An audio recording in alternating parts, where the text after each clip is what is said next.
최근 영국에서 엄청난 주목을 받았던 맨시티와 아스널의 치열한 1위 싸움. 결과는 맨시티의 승리로 끝난 가운데 맨시티의 펩 감독의 인터뷰가 화제가 되고 있습니다. 그는 리그 1위였던 아스날이 힘들지 않았냐는 질문을 받았고, 물론 힘들었다. 하지만 토트넘만큼은 아니었다. 라는 답변을 해서 주목받고 있는데요. 기자는 어째서 그렇게 생각하냐고 묻자, 펩 감독은 이번 시즌 가장 쉬웠던 팀도 토트넘이었고 가장 어려웠던 팀도 토트넘이었다. 그리고 그 중심에는 손흥민을 어떤 방식으로 기용하느냐에 따라 달랐다. 매번 우리를 방해하던 것은 토트넘이었고 거기에는 항상 손흥민이 있었다.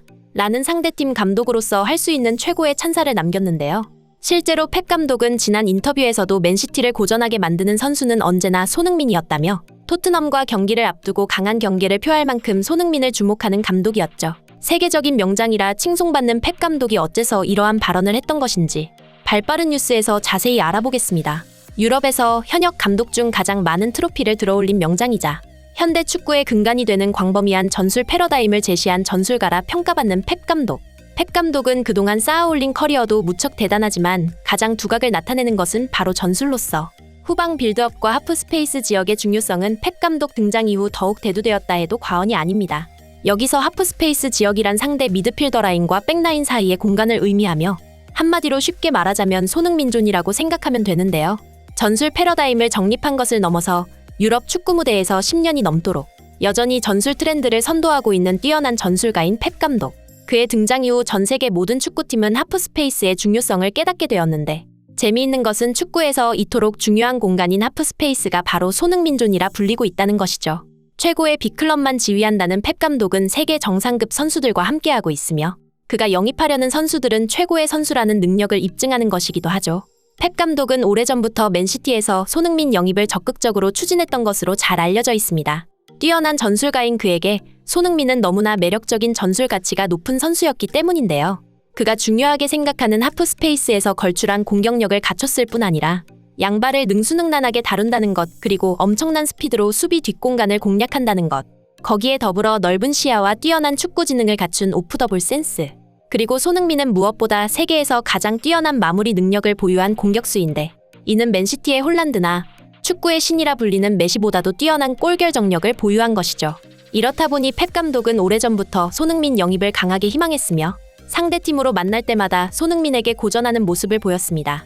리그에서 압도적인 전력으로 그 누구도 넘보기 힘든 압도적인 패왕으로 군림하며 챔피언스 리그에서 가장 강력한 우승 후보라 평가받던 2018-2019 시즌 맨시티는 케인도 없이 손흥민 단 한 사람이 이끄는 토트넘에게 무너졌고 토트넘은 57년 만에 챔피언스 리그 4강에 진출하는 데 성공했죠. 세계적인 명장이라 칭송받는 펩 감독이지만 바르샤 시절 이후 10년이 넘도록 챔스에서 우승하지 못했기에 언제나 챔스는 펩 감독의 평가를 깎아먹는 치명적인 요소였죠.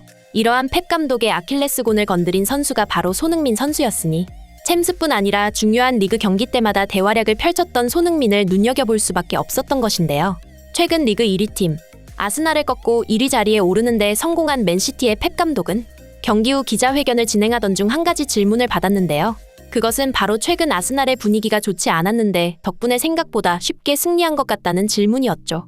이에 펩 감독은 그렇지 않다며 아스날은 강한 팀이었고 우리는 종료 휘슬이 울릴 때까지 마음을 놓지 않았다.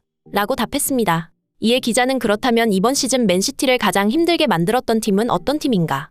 라고 물었는데요. 펩 감독은 토트넘이다. 오늘 물론 아스날전도 힘들었지만 토트넘만큼은 아니었다. 그리고 이번 시즌 가장 쉬운 상대 또한 토트넘이었다. 라는 의아한 답변을 내놓았는데요.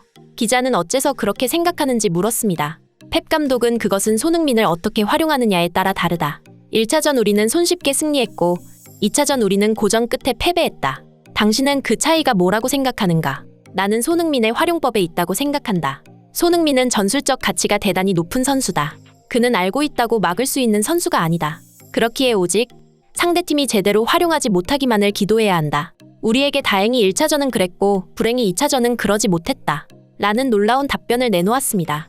실제로 1차전은 콘테 감독이 지휘했고 2차전은 수석 코치인 스텔리니가 지휘했다는 차이가 있었죠. 최근 콘테 감독은 회복을 이유로 이탈리아에 남아 토트넘으로 복귀하지 않았다는 소식이 전해졌는데요. 콘테 감독의 부재는 토트넘에게 있어 상당한 희소식이자 분위기 반전의 계기가 될지도 모르겠습니다. 오늘은 맨시티의 펩 감독의 인터뷰를 통해 손흥민의 위상을 알아보았는데요. 세계 최고의 명장 중 한 사람이라 칭송받는 펩 감독 입장에서도 손흥민은 두려운 선수이자 강력하게 영입을 희망하는 선수일 수밖에 없었습니다. 대한민국의 자랑, 손흥민 선수. 앞으로 토트넘을 떠나 성공적인 이적과 멋진 활약을 응원하며 오늘 준비한 영상 마치겠습니다. 끝까지 시청해주셔서 감사합니다.